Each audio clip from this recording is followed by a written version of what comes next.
Well, what you could try to do is find a city, like Chicago, for example. I've Yeah. heard that there's a lot of rough neighborhoods in Chicago.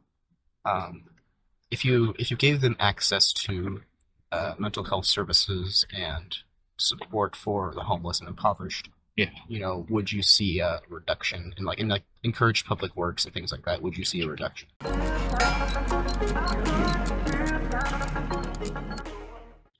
Well, I do have some more time. Okay. So you want to tackle another issue? Sure. I see someone's assuming someone's talked to you about Second Amendment rights or gun control. No, that's not something I've ever talked to anyone about. Would you like to be the first? Sure. Okay, cool. Uh, Let's do it. I'm from Madison, Wisconsin originally. Uh, I grew up in a family that did not do hunting or keep a firearm in the home. Uh, I understand like the utility of having a firearm in the home to protect, in case of a robbery or things like Yeah. that. Um, but I personally do not see a rifle of any variety in my future. Okay. So you believe that, um, or I guess you don't see the utility. Does that mean that nobody should have a rifle? I mean, if you enjoy like hunting as a pastime, or Sure. there is, you're in the cabin, you might have a rifle with you in case of like bears or large animals. That makes sense. Thank you. Yeah, absolutely. Have a good But day. having it just to have it, like it might be fun. I've heard that certain rifles can be very fun to shoot. But I think the potential danger kind of outweighs that. Okay.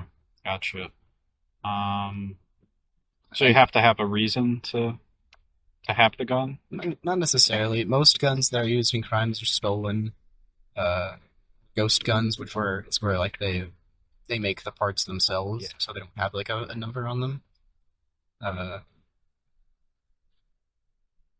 There could be I think that if you were to try to enforce or create legislation to further limit access to guns more so than we currently have, it wouldn't be possible to actually go through with because Like enforcement-wise? people would resist. I had a teacher in high school who had a friend who was a policeman. He said the day they asked me to go take people's guns from them is the day I turned in my badge Okay. because it would be messy and hard.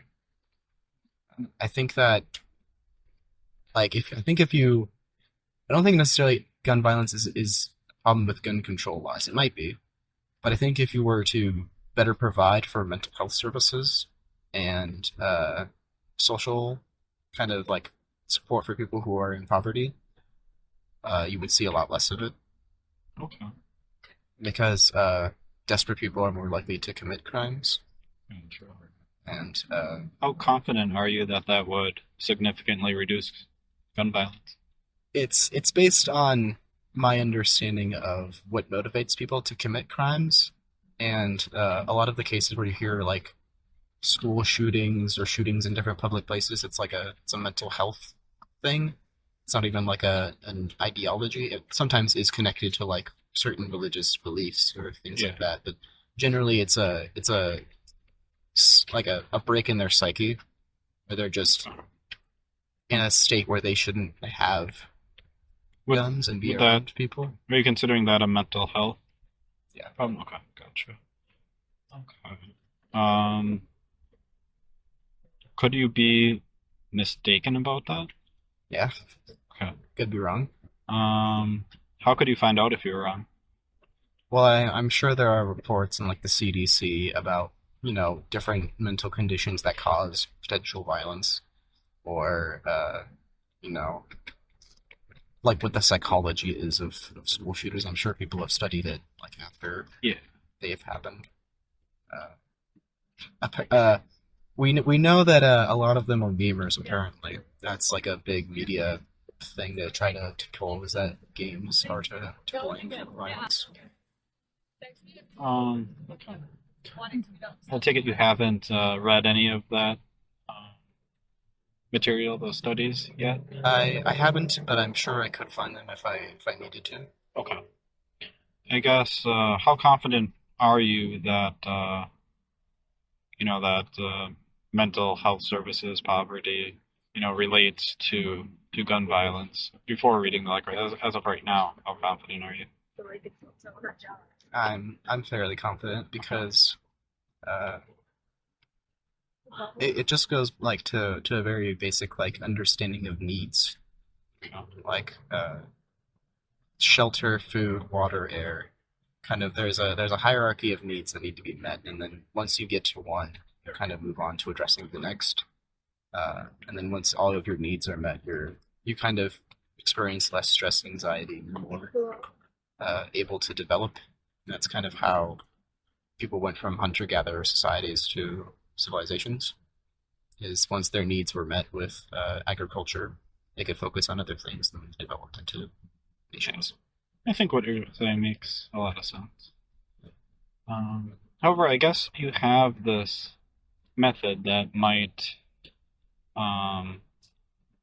be a really good confirmation. Would you agree with that? That would kind of be a good way to know for more certain. Well, what you could try to do is find a city like Chicago, for example. I've heard that there's a lot of rough neighborhoods in Chicago.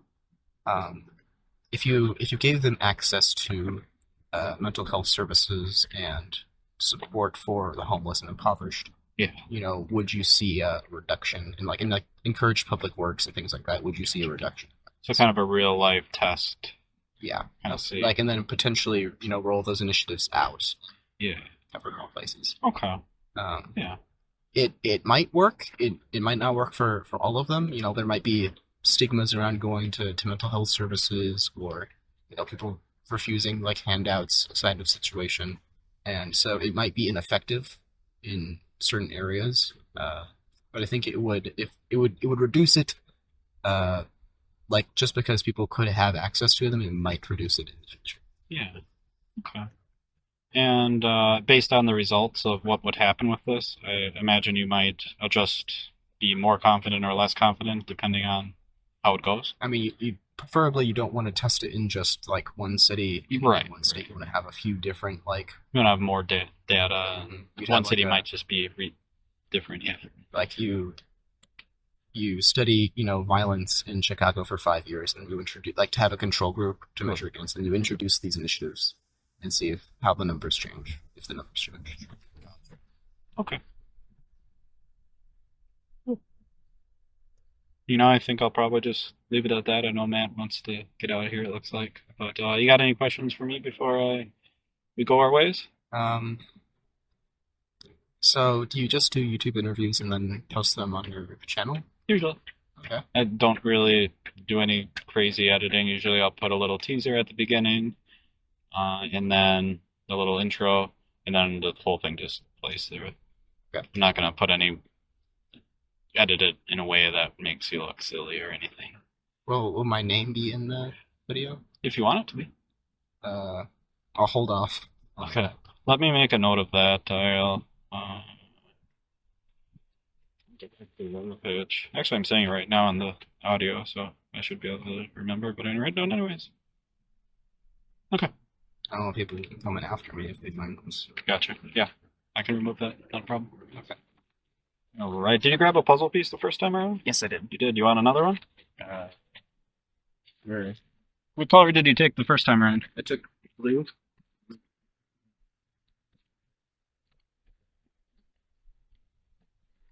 That's a yellow one and a red one, or I guess I can let you have both. Want the complete set? Alrighty. There you have it. Alright, and got a or we'll be here tomorrow if you want to have another conversation, we can.